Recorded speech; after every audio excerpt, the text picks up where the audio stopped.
I'm Matt Plapp, the How to Market a Restaurant guy. And today we're going to break down a video of Dave Ramsey helping a plumber learn how to market his plumbing business. Now you might be thinking, Matt, it's a plumber. You just said restaurant. What gives? Well, a lot of the stuff is identical, and there's some great tips by Dave that I can help you relate to your restaurant's marketing. If you haven't seen the video I did recently of Alex Hormozi helping a Thai restaurant, make sure you check that out. Somewhere on the screen, there'll be a little button you can click and go check it out. Now let's dig into Dave Ramsey's advice for this plumber. I own a small plumbing company here in Raleigh, North Carolina. I've got 3 team members, including myself. And basically, I have hired another full-time plumber on, and I found that I have enough work to keep him busy, but not enough work to keep myself busy all the time. And so I'm trying to figure out where's the best ROI to, start marketing the company a little bit more than just word of mouth. Word of mouth is a key takeaway here. That used to be massive 20 years ago.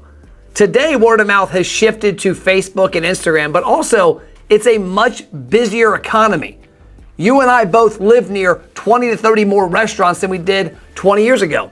So word of mouth used to get you by. Now it doesn't. Who's your customer? Residential and commercial service plumbing. Okay. So yeah. commercial So commercial is businesses. Yes. And yes, residential is individuals. CVSs and stuff. What percentage of your business is commercial? What percentage is residential? Another big takeaway. Who are your customers? In our business, we call it the avatar. What does your customer look like? Are they living near your restaurant? Are they working near your restaurant? A lot of restaurants during the pandemic got massive disruption because they were in, say, downtown Cincinnati servicing people who work downtown, and they were gone. You've got to know who your customers are. And as it gets to here in a minute, you've got to know what your split of customers is. B2B, catering events like yourself, or consumers walking in off the street, buying one at a time. I would say about 70 is residential and 30 is commercial. Okay. So are you doing repairs or new on residential? Repairs. It breaks, I fix it. Okay. So people call up with a broken plumbing issue and your team goes out. Yep. How do those people find you? A lot of it's just been word of mouth. The only advertising I have done is I've gotten my trucks painted up. I'm assuming trucks painted up equates to graphics or a wrap on his truck, and that is a major sleeper in the restaurant space. If you're not driving a vehicle that is wrapped around your community, you are missing the biggest opportunity within your neighborhood to market your restaurant and a potential tax deduction. Think about it. What if you went out and got a Corvette, 5 or 6 years old, wrapped it? Would that get attention? Hell yeah. But worst case, your Tahoe, your SUV, your truck you're driving, put some graphics on it and make sure everybody in the community sees it, because right now you probably got a blank canvas. With like the company name and the number on the side of it and stuff. But I want to keep growing this thing. So you're keeping 2 or 3 plumbers busy doing repairs in houses off of painted trucks and word of mouth. So 2 plumbers, including myself, and then an office lady who works from home. Oh, okay. So the new plumber was the first hire you've done that does plumbing. Yes, sir. So prior to that, you were keeping yourself busy. Yes, sir. I've been wearing out that treadmill. Okay. Gotcha. Okay, good. By the way, if you haven't watched Dave's podcast here, Entree Leadership, it's absolute gold. I just recently discovered it. I know him from the consumer side of coaching credit and all that good stuff. I got kind of wore out of that years ago, but apparently this is a part of his company that somebody else ran, and Entree Leadership is entrepreneur leadership. One of the best podcasts I've watched lately as it relates to me owning a small business. I think you'd love it too, so subscribe and check it out. Well, the reason I ask all these questions is my first inclination is always just to do more of what you were already doing. How can we throw fire on the word of mouth, the referral business? And so I think the first thing I'm going to do is just, as you're wrapping up the job and they're paying you, they usually pay you right then, don't they? Yes, sir. I'm handing them a flyer or a business card and saying, hey, I'm a young guy, I'm starting a new business here. It's just growing. Anybody you can tell about this, I'd be really appreciative. I actually stole this idea and gave it to our team the other day. We have our driver acquisition program, which we market for restaurants, in-store and online, on social media, to get consumers to raise their hand and get a promotion to come to the restaurant. My thought when I heard this was, what if every time those consumers opted in and got their promo, a couple days later they got another email that said, hey, wait, don't just use this yourself, forward this to your friends and family. We would love to give them a free pizza, free burrito, free steak as well. Huge opportunity, because if they've already, in this case, spent money with your business, or in your case, engaged with your marketing and joined your program, you've already spent the money to get them. Why not ask them to send it to other people? Hell, you can get really creative. So what Dave's talking about here is a great idea and can easily be used with a restaurant. The word for me. And let's take the existing word of mouth and just add you'll double it by just asking them to help you. Okay. Because what's happening now is they just think of you when something comes up, but nothing prompted them to do that. I want you to prompt them to do that, and that'll increase the numbers. Sidebar. What he just mentioned there is unfortunately the backbone of most of your marketing plans. Hope and pray. I hope my customers had a great meal. I pray they come back. I hope they keep driving down the same street and seeing my sign, my only form of marketing, and walk in the store. You have to have a plan. But another thing he mentioned earlier, which I think is ultra important, is understanding where your business is coming from. He was asking this gentleman, how much of your business is B2B? How much is B2C? For your restaurant, how much your business is coming from consumers? How much is coming from businesses? How much is dine-in? How much is carry-out? How much is delivery?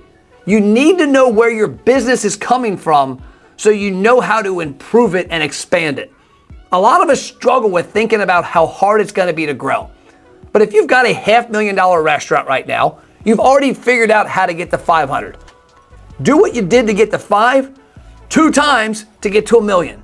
That might simplify it, but it's a fact. If your email list is 1,000 people and your social media following is 1,000 people, and all the marketing you're doing's gotten you to that point, what if you 10x that? What if that email list became 5,000? If that social media following became 5,000? What if your website traffic 10x'd because of the wrap car, because of the marketing, because of your acquisition program, because of the referrals you're asking for? That's what it takes to get to the new level. It's not rocket science. It is simply doing more of what you've already done at a much bigger level. Okay. That's the first thing I would do. You got a good website? It's okay. Okay. We live in a website world, my friend. Okay doesn't cut it anymore. So if you want to do a little bit of investment in advertising, let's build that website a little bit cleaner, a little bit crisper, easy to find you, easy explanation of your services, easy to contact you. And if someone contacts you on that website with your email, you answer immediately. Wow. Me and Dave are speaking the same language. You know, a few weeks ago, I critiqued the video of Alex Hormozy talking to a Thai restaurant about their marketing. And he was outside of his lane with regards to his restaurant expertise. Marketing genius, but not in his lane there. Dave is right in his lane right here. And what he said here, there's 2 things I love. Number 1, have an awesome website. I could get online right now, find a company and pay them $500 and have a pretty solid website. But yet on a weekly basis, my team talk to restaurants that don't have a website or they have a shitty one. That does not cut it. Your customers are consistently looking at Uber Eats, McDonald's, Chipotle, Starbucks. You have to have a similar presence, and it's got to be really simple to get in touch with you. And the next part he talks about, I'm going to let him finish because I know where he's going, and I had this exact conversation Saturday at a client's restaurant in Nebraska. We live in an instant world. People have zero patience. You email me back the next day and I have a plumbing problem, I've already got someone else to do the job. Recently in a conversation with one of our restaurant clients who we get about 100 leads per month for their B2B side, catering, in-house events, office parties, they email the companies back. They don't even call them. And it doesn't happen instantly. That shit has to happen instantly. Like he said, we are in an immediate world. They are going on 10 websites looking for a catering quote, looking for a place to hold their event. Typically, whoever calls back first wins. So you have to respond quickly. So you have to answer right now. If you're on a job and your phone buzzes, you stop a second and you answer that client, and then you go back to fixing that job. Yep. And that's what because you're answering the phone is what it amounts to. And they're probably not going to call you. They're probably going to email you or even text you. And make that very easy on the website. Yep. Don't make it where they have to fill out a form with their problem. I wonder if Dave has seen your website on how to request catering information. That is one of my big pet peeves. I go to a restaurant who has events, has catering, they have a page for it. I've got a form like I'm buying a house just to find out if I can hold my event at your restaurant. Make it simple. Stop asking for the number of the party, the date, name, business, what's your interest, how do we get a hold of you? Make it simple, because the more friction, the less people are going to fill it out, and they're Audi 5000. Yeah. The people don't do that. They move on to the next site. So make it no friction. So let's spend a little money on the site and create a clear contact. And then your next stage would be some basic SEO, search engine optimization. How can we get how can we get people in our area to find my website when they're searching, I need a plumber? And that's an SEO function. And you can hire someone outside the company. Do not hire a full-time person at this stage, but just hire someone that does SEO consulting, and pay them $400 or $500 to get your basic SEO, where your website will show up when someone types that in Google. Two things. I love how elementary Dave breaks things down. SEO is a mystery for a lot of people. Now, most restaurants like yours aren't getting a lot of traffic from SEO. I have never personally Googled where the hell to eat in Florence, Kentucky. I live here. I know the area. The restaurants I go to are the ones that get my attention. I drive by all the time, see their social media, get their emails. When I travel, like I was in Miami recently, damn right I Googled some places. So that's where, if you have tourism, SEO is going to play in. But the other part about this, something he said there, pay somebody. Our company has services for $500 a month that bring back $5 to $10K a month. Too many of you are short-circuiting your success by trying to do it yourself. I had a restaurant recently who was running his own Facebook ads, and he showed me what he did. The results he got for $300, my team could have got for 10. You need to stick to running a badass restaurant. That's why people like me eat out all the time. You need to hire out the things that you aren't built to do. You might work on Facebook for your restaurant, but people on my team work for thousands of restaurants. The expertise, the knowledge they have is immeasurable. Hire out the stuff you're not perfect at and focus on what you're great at, which is your food and service. And it's really not hard to do, because you're not in New York City, so there's not 5,000 people. There's you and a handful of other people in Raleigh. So you'll show up, 4 or 5 other people will show up. So if I type in heating and air in Google, it'll tell me, sometimes it'll say near me, right? And it knows you ever done that? And when you're looking for something, a restaurant near me, I need a biscuit near me, right? And it'll pop up biscuit places near me. Well, that's called SEO. That's called search engine optimization. That's a search engine. You want them to... Which, by the way, that's a strange-ass search. Biscuits near me. I think we know what Dave likes. You want them to find... When they type that in, it needs to pop up your site. And you know what I would do when they find your site? I would put on there small business owner, support local small business, make this kind of a patriotic thing. Mm-hmm. Meaning, we're not big corporate plumbing America. That's gold. Your story is the separator. Back during the pandemic, we had a segment of restaurants that were dominating and a segment of restaurants that weren't. I went to Tom from our team and said, analyze these 2 buckets of restaurants and tell me what I'm missing. Why are some kicking ass and some getting their asses kicked? He came back and said the key differentiator, this bucket of restaurants we work with are consistently on Facebook telling their story. They've made a connection with an audience. The consumers know who owns that restaurant and they want to support them. Nobody gives a shit about who owns the Taco Bell, who owns the McDonald's, the Starbucks, the Chipotle, the Chick-fil-A. They assume it's a massive corporation and they would rather give their money to you, the everyday hardworking mom and pop restaurant. But the problem is, most of your website presence and your social media presence completely leaves you out of the story. And that's an atrocity. We're a little guy. We're a little guy. We respond quick. We respond really fast. We're small, and our prices are very reasonable. Okay. And see if you don't get some response to that when people find you on the site. I think if you do that basic thing, that's the very first steps in digital marketing, very primitive steps that I gave you. Nothing sophisticated about what I told you at all. And you ask your current customer every time you're there to send you business and help you.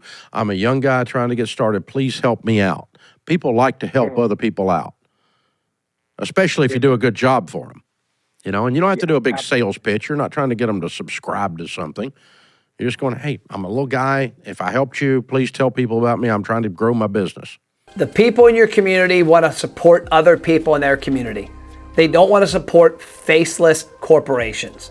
And your restaurant, which maybe 30 years ago was one of 2 in the area, is now one of 50. And we're all surrounded by the national chains. Hell, I've talked about it in the past. I drive by 6 Chipotles when I leave my house, go to the office, and go to the gym. But I probably only drive by one of your restaurants. They like doing that. They like helping people that are getting started, and they feel like they're a part of your operation then. Where if you're a huge company, they don't feel like that you need their help. Yeah. That's an advantage for you. If I can ask just like a little bit more just for direction. Sure. Would you suggest that I stay more residential because that's where the bulk of my business has been, or try to get more into the commercial because that's a lot more of like return business? I like having a mix. I like that you've got a mix. Now, marketing to the commercial is going to be more referrals, less search engine optimization stuff. What I was describing a while ago is more of a retail, what we call B2C, business to consumer. Your commercial's B2B, business to business. And you're right, that's a return business. And that's probably, the way you're going to get that's probably like through property managers. What I love about what he's saying here, this gives you the ability to find the high value customers. Facebook might help you find 100 individual customers, but you got to do a lot to get it. This one commercial contact, this car dealership, could get you one big contract, but then also introduce your restaurant to 100 customers at the same time. So you're killing 2 birds with 1 stone. And that's also an easy lever to pull. You can leave your business and go knock on doors every single day. You can control that effort, and it's an absolute gold mine. Okay. People managing commercial properties, because a lot of businesses are tenants. Yeah. They're not necessarily the owner of their business, and so the property managers who sends out the plumber. Okay. So I start calling on, if you got a little time on your hands, find out who's managing commercial properties in your area and drop by with a box of donuts and say, hey. I'm going to give you a scary stat. At America's Best Restaurants, at our headquarters in Florence, Kentucky, we have catered a meal every week for the past year and a half for our 40 employees that are in the office. Not one time have one of you, the restaurants in our area that we catered with, reached back out to us, tried to upsell us, tried to book that catering ongoing. It's a huge opportunity. You have to get out and meet people. And when somebody's placing a big order, say a $400 order of chicken tenders, maybe, just maybe, find out who the hell they are so you can sell it to them more often, because I know a lot of you would love to open your restaurants every day with $500 to $1,000 in sales already on the books. The problem is you're not marketing correctly and building relationships correctly with those B2B clients. Dunkin' and Krispy Kreme, everybody speaks that language. I'm just saying. No, especially around here, Krispy Kreme especially. Hey, you're a good man, Nate. I love what you're doing. You're thinking, you're hustling and grinding. You're exactly who we are here to help. Thanks for hanging out with us, brother. And you're exactly who I'm here to help. Back in 2015, 8 years into this company's journey, I had a choice. Be local and small or go national. I decided to go national, but then I had another choice. We did great jobs with car dealerships, with RV and boat dealerships, with golf courses, and restaurants. We had those 4 categories that we said, man, we really do good with. But I had a business coach ask me an important question. Who do you relate to the most? Give me your favorite clients, the people that call you that you're excited to talk to. And it was you, restaurant owners. That's why we decided to build America's best restaurants and scale nationwide with a vertical in the marketing business that people think's a headache and hard to deal in. Restaurants. But you know what? I love you all. You and I are in the trenches every single day, and that's why I'm here to help you. Make sure you comment, like, and subscribe, and stay tuned for more videos. I'll see you next time.